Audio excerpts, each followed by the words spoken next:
புரியுதா? என்னது புரியுது? முதல்வர் காட்டினாரு செய்கை. காட்டினாரா? உங்களுக்கு புரிஞ்சிச்சா? ரைட்டு. இன்னொன்று புரியுதா? நேற்று கேட்டோமே. பேசவே மாட்டாரு. ஐயா முதல்வர் ஐயா கொஞ்சம் டிஆர்பி குறையுது.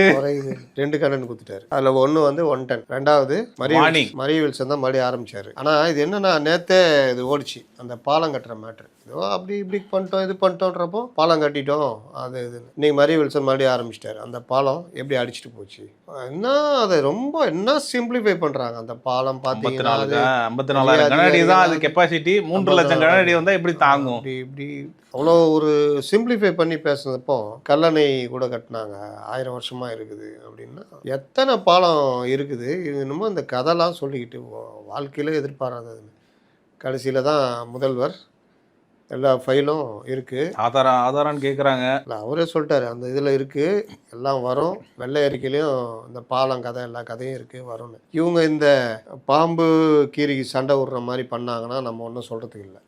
இருக்குது நான் தேவைப்பட்டால் எடுத்து விடுவேன்னா என்ன கதை இது? விடணும்னா விடுங்க, நடவடிக்கை எடுங்க, கைதுனா கைது பண்ணுங்க, தேவையில்லைன்னா முடிவு பண்ணுவேன் அப்படின்லாம் சொல்கிறதுலாம் வந்து எப்படி சரியாக இருக்கும்? புதன்கிழமை சரி 100 நாள் ஆச்சு. நேற்று நம்ம கேட்குறோம் 100 நாள் ஆச்சு. என்ன நடவடிக்கை எடுத்திருக்கீங்க இது வரைக்கும்? யார் மேலே எடுத்திருக்கீங்க?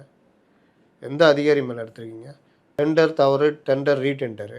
அப்போ தவறான டெண்டர் விட்டு கூடுதல் தொகைக்கு விட்டு எந்த அதிகாரி மேலே, எந்த அரசியல்வாதி மேலே, யார் மேலே நடவடிக்கை எடுத்திருக்கீங்க? ஒவ்வொரு விஷயத்துலையுமே கேட்குறோம். நீங்கள் என்ன மாறுபட்ட கட்சின்னா அப்போ அதுக்கு வந்து இந்த சட்டசபையில் சொல்கிறது இந்த மாதிரி விஷயங்கள்லாம் வந்து எப்படி சரியாக இருக்கும்? அதில் தான் என் டேபிள்னு கை காமிச்சார். அதுதான் நம்ம சொன்னோம். நம்ம பால்வளம் சம்பந்தமாக நம்ம பல நாள் விடுத்த கோரிக்கை ஒரு நாள் நிறைவேறிடுச்சு.